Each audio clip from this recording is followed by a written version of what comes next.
NIA ने al Qaeda के बड़े नेटवर्क का पर्दाफाश किया है। एनआईए ने अलकायदा मॉड्यूल को लेकर केरल और पश्चिम बंगाल में छापेमारी की और इस दौरान 9 लोगों को गिरफ्तार किया है। तो बताया जा रहा है लोगों के बारे में कि अलकायदा को लेकर बिल्कुल नए मामलों में छापेमारी की गई है। केरल के एर्नाकुलम और पश्चिम बंगाल के मुर्शिदाबाद में छापेमारी हुई है। 9 लोग गिरफ्तार हुए हैं। तो केरल के एर्नाकुलम से 3 हुए हैं, जबकि पश्चिम बंगाल से 6 आतंकियों को गिरफ्तार किया है। तो कई सुरक्षा प्रतिष्ठान इनके निशाने पर थे।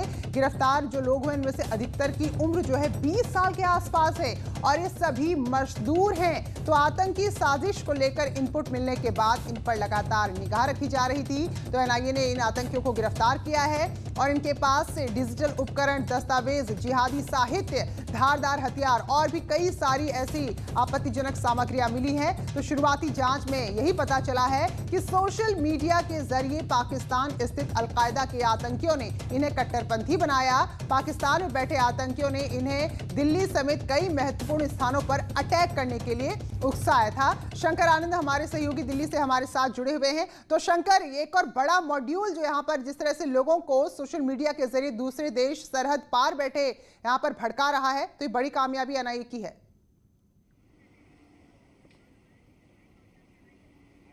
निश्चित तौर पे देखिए, केंद्रीय जांच एजेंसी ने एक बड़ी कार्रवाई को अंजाम देते हुए पश्चिम बंगाल और केरल से 9 संदिग्ध आतंकियों को गिरफ्तार किया है। इस मामले में जो शुरुआती तौर पर जानकारी मिली कि ये लोग जो है पाकिस्तान के कई आतंकियों के संपर्क में थे और खास तौर पर आतंकी संगठन अलकायदा से जुड़े हुए थे और अलकायदा के जो आतंकी जो पाकिस्तान में बैठे हुए हैं वो वहां से गाइड कर रहे थे और बाकायदा इन लोगों को कट्टरपंथी बनाया जा रहा था। और खास तौर पर जो युवा वर्ग है, युवा वर्ग को बरगलाने के बाद उसको आतंकी गतिविधियों में शामिल कराने और बड़े आतंकी वारदात को अंजाम देने की तैयारी करवा रहे थे।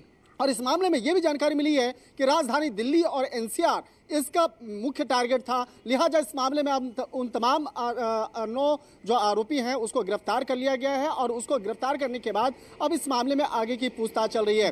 इस मामले में एनआईए के अधिकारी का कहना है कि इस मामले में जल्द ही कई और भी संदिग्ध आतंकियों की गिरफ्तारी हो सकती है।